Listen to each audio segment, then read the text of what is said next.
Well, look, we've got another campaign here, election being fought on climate change. How is your policy different from the government's policy? Both of you talk about net zero by 2050, but you're talking about significant reductions by 2030, 43% on 2005. How do you get to that? How you get to that firstly is by fixing transmission. That's the low-hanging fruit. We need to make sure that renewables can plug into the grid so that we know that the cheapest form of new energy is renewables. If you plug it into the grid and make sure you fix transmission, that makes an enormous difference. In addition to that, giving people more access to renewable energy through community batteries. But just let me you make electric vehicles cheaper as well. Just let me get to the guts of this though, because you've got to reduce net zero, carbon emissions by 2050. You're talking about cutting them by 43% by 2005. Now, you've set a limit of 100,000 tonnes of carbon dioxide. Now, you've named 215, or you've nominated 215 companies who exceed 100,000 tonnes of carbon dioxide a year. They call it carbon, it's carbon dioxide. If they emit more than 100,000 tonnes, what happens? Won't those companies have to buy permits? Well, this is the same mechanism, Alan, that was actually established with the same number of companies, with the same limit that was established by Tony Abbott's government.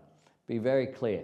The 215 companies were identified by the safeguard mechanism, as it was called, which was legislation introduced by Greg Hunt as the minister in Tony Abbott's government.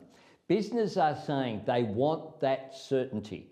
That's why our plan has been endorsed by the Business Council of Australia, the Australian Chamber of Commerce and Industry, the Australian Industry Group and the National Farmers Federation. But just let me go to the point, Anthony. If they emit more than 100,000 tonnes, this is the key point, they'll have to buy carbon credits. And they sold last year in Australia for $40 a tonne, in Europe somewhere $100 a tonne.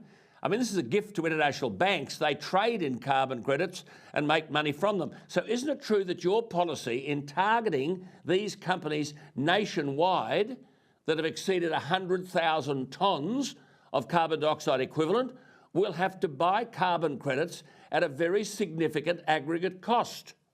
Well, that will be a decision that they make of how they deal with the mechanism that was put in place by the Abbott government. But, Alan, I'll make this point. More than 2/3 of those 215 companies have a commitment already for net zero by 2050. A large number of them have much higher targets than what we have of 43%, including major resource companies. And the reason why is because the shift to clean energy is about economics. It's about reducing their overheads and their costs. Yeah, but the excesses, Tony, Anthony, I want to make this point, I'm sorry, because what's driving the change. We're talking about jobs here. I mean, the excess of those 215 companies is about 189 million tonnes of carbon dioxide. Now, if you take that at $40 a carbon credit, they're going to be billed $7 and a bit billion on 215 companies. Someone's going to lose their job.